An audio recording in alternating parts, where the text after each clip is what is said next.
Long ago, in very distant times, people and lands were ruled by kingdoms. It was a mythical time as wizards roamed the earth and dragons soared through the air. On many occasions, armies were dispatched on quests to gain more riches. No matter the brutal forces of nature, they marched by the thousands to try and claim the lands and gold of another kingdom. Battles would be fierce, as the price of life always seemed to be less than the price of gold. Yet always behind the lavish castle and the lush lands that make up a kingdom is the king or queen with their treasure vaults of gold, silver, and bronze. It is gold that finances the armies. It is gold that drives the ownership of land, and it is gold that wields power over the people. Now we seek to recreate this quest for gold, land, and power with the creation of the game of acquisitions. Acquire a kingdom of wealth.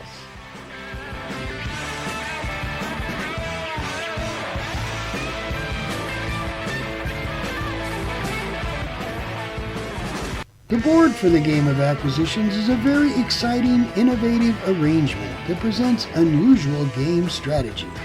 There will be 120 hexagon spaces on the board, making up 4 different quadrants of 30 spaces each. Each quadrant has spaces that are designated A1 through E6. The board has 4 A1 spaces on the corner and 4 E6 spaces in the center.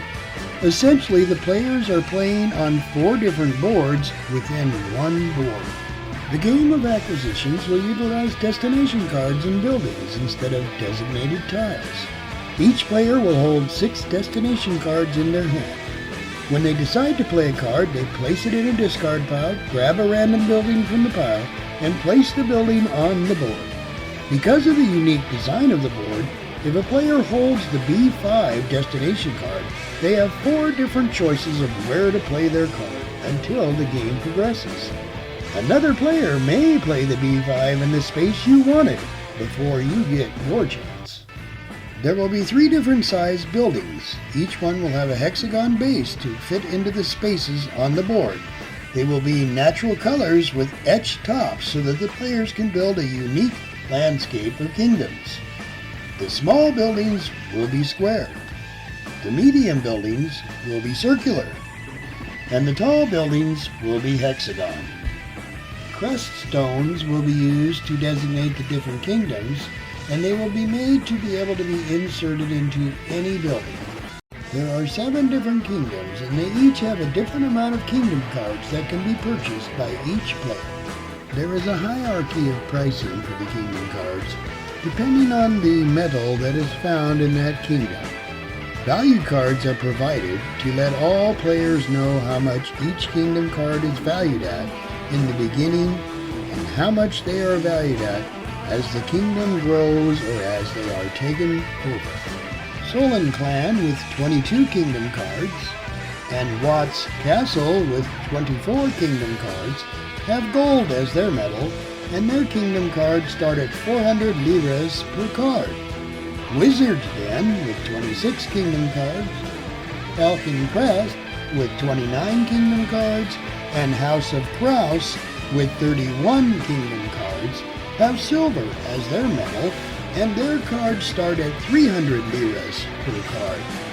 Draconian Tower with 33 kingdom cards, and Lion's Head with 35 kingdom cards have bronze as their metal, and they start at 200 liras per card. The game of acquisitions will use chipboard coins instead of play money.